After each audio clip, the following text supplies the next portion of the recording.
নমস্কার, আপনারা দেখছেন ইন্ডিয়া 365 ডেজ নিউজ, সত্যের সাথে সাধারণের পাশে। কেউ কিন্তু ফ্ল্যাগ পোস্টার হোর্ডিং কিচ্ছু নিয়ে যাবেন না, এটা সকলের কাছে অনুরোধ।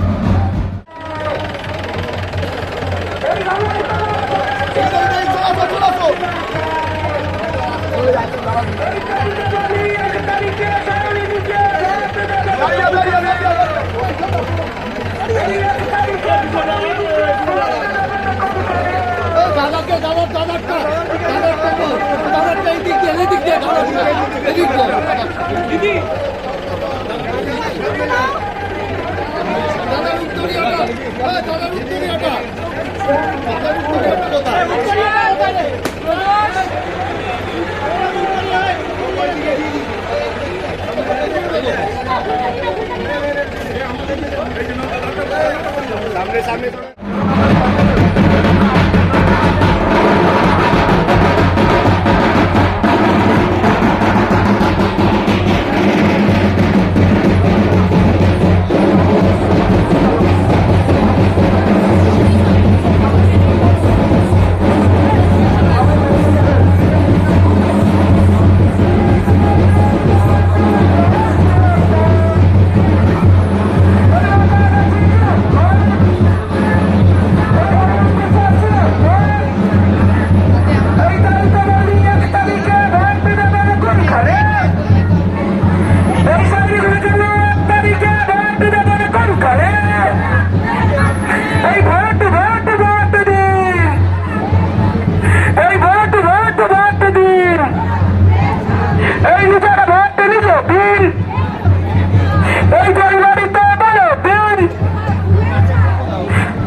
দিন রোদ বৃষ্টি ঝড়কে উপেক্ষা করে মানুষের পাশে থেকে মানুষের কাজ করি।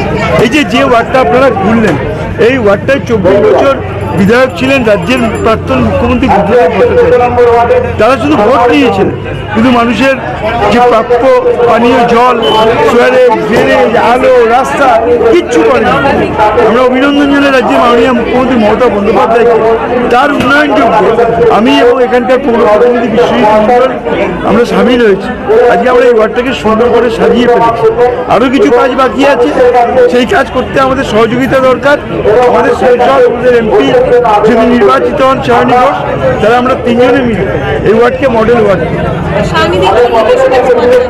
সায়নীর জন্য একটাই বলবো, সায়নীকে আমি অক্লান্ত পরিশ্রম করছি, কিন্তু ওকে একটু নিজের দিকে নজর দিতে হবে। এই রোদের মধ্যে প্রোটেকশন নিতে হবে, ভালো করে জল খেতে হবে, কেন ওকে সুস্থ থাকতে হবে। এখনো প্রায় 1 মাস অতিক্রম করতে হবে।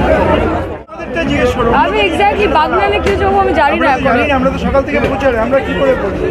কিন্তু যদি হামলা হয়ে থাকে তাহলে সেটা অত্যন্ত 114 এই প্রচার নিয়ে 114 মানুষের এত স্বতঃস্ফূর্ত এবং প্রচন্ড রোদ্রের মধ্যে প্রচার করে খুব ভালো। 365 দিন মমতা বন্দ্যোপাধ্যায় মানুষের জন্য কাজ করেন। সঙ্গে অরূপ বিশ্বাস রয়েছেন, মাননীয় মন্ত্রী, এখানকার বিধায়ক। গোটা টালিগঞ্জটাকে অত্যন্ত সুন্দরভাবে সাজিয়েছেন, মানুষের পাশে সর্বক্ষণ থাকেন। আমাদের পৌরপিতা বিশ্বজিৎবাবুও readily available for any sort of help. আমার মনে হয় সেটার একটা রিফ্লেকশন থাকে। মানুষ যে স্বতঃস্ফূর্তভাবে বেরিয়ে আসছে, সেটা তৃণমূল এবং তৃণমূলের সরকারের প্রতি মানুষের ভরসা। আপনারা দেখলেন যে কত আমাদের সর্বস্তরের কর্মীবৃন্দ এবং কত সাধারণ মানুষ স্বতঃস্ফূর্তভাবে সায়নী ঘোষকে রিপ্লাই করছেন, হাত নাড়ছেন, আশীর্বাদ করছেন। এবং 114 আমরা যেহেতু 365 দিন সারাটা বছর মানুষের সঙ্গে থাকি, আমাদের মন্ত্রী অরূপ বিশ্বাস মহাশয় সারাটা বছর মানুষের ডাকে সাড়া দেন, প্রয়োজনে অপ্রয়োজনে থাকেন। সুতরাং উনি যখনই আসেন, আর সঙ্গে তো প্রার্থী আছে সায়নী ঘোষ, সুতরাং মানুষের তো সমর্থন এবং সাধারণ মানুষ এবং কর্মীদের সকলের আমরা একসঙ্গে আজকের পেয়ে আমরা সত্যি খুব অভিভূত। বিরোধীদের কোনো পাত্তা দেখা যাচ্ছে? বিরোধীরা আসছে, বিরোধী তো থাকতেই হবে, কিন্তু আমাদের আজকে যা স্বতঃস্ফূর্ততা দেখলাম সেখানে বিরোধী কিছুই না। কত ভোটে লিড পাবে বলে আশাবাদ? গত লোকসভা ভোটে যা লিড হয়েছিল তার চেয়ে বেশি হবে, আমি সংখ্যা বলছি না, সংখ্যা বলা সম্ভব না। মানুষের কাছে কি প্রার্থনা থাকবে আপনার? মানুষের কাছে প্রার্থনা, আমাদের এই অঞ্চলে এখনও একটু জলের সমস্যা আছে, তো দুটো রিজার্ভার আমাদের এখানে হচ্ছে, একটা মনসাতলা, একটা দক্ষিণানন্দপল্লী। এই রিজার্ভার দুটো করোনা পিরিয়ডের জন্য একটু করতে সময় লেগেছিল, এখন প্রায় শেষের পথে। রিজার্ভার দুটো হয়ে গেলে সাধারণ মানুষের যে মিনিমাম যে পানীয় জলের প্রয়োজন সেটা মিটবে। 114তে কি এখনও কোনো কাজ বাকি আছে বলে আপনার মনে হয়? মেজর কাজ 90% কাজ হয়ে গেছে, 10% কাজ বাকি আছে, কিছু ড্রেনের কাজ বাকি আছে, ওই যেটা বললাম রিজার্ভারের কাজ বাকি আছে, এরকম ছোটোখাটো কাজ বাকি আছে। তবে ম্যাক্সিমাম কাজটাই করে দিয়েছেন আমাদের টালিগঞ্জের বিধায়ক তথা রাজ্যের মাননীয় মন্ত্রী শ্রী অরূপ বিশ্বাস মহাশয়। সন্দেশখালী ঘটনাকে কেন্দ্র করে দিলীপ ঘোষ বলছে ভারতবর্ষে বা পশ্চিমবঙ্গে শান্তি কোথায়, শান্তি কি আছে? এই ব্যাপারে আপনি কি বলতে পারবেন? আমি বলবো 100% শান্তি আছে। বিরোধী নেতা সে তো চাইবেই বাতাসে বপন বীজ ভাসিয়ে দিয়ে মানুষের মন জয় করতে, কিন্তু আমরা সারাটা বছর কাজ করি, সুতরাং শুধু শুধু টিভি চ্যানেল সাংবাদিকদের সামনে বক্তব্য রেখে মানুষের মন জয় করা যায় না। মানুষ দিনের শেষে কাজটা দেখে। আমরা মানুষের জন্য 365 দিন ছিলাম, আছি, আগামী দিনেও থাকব। সুতরাং ওইসব বক্তব্যের কোনো প্রভাব পড়ে বলে আমি মনে করি না।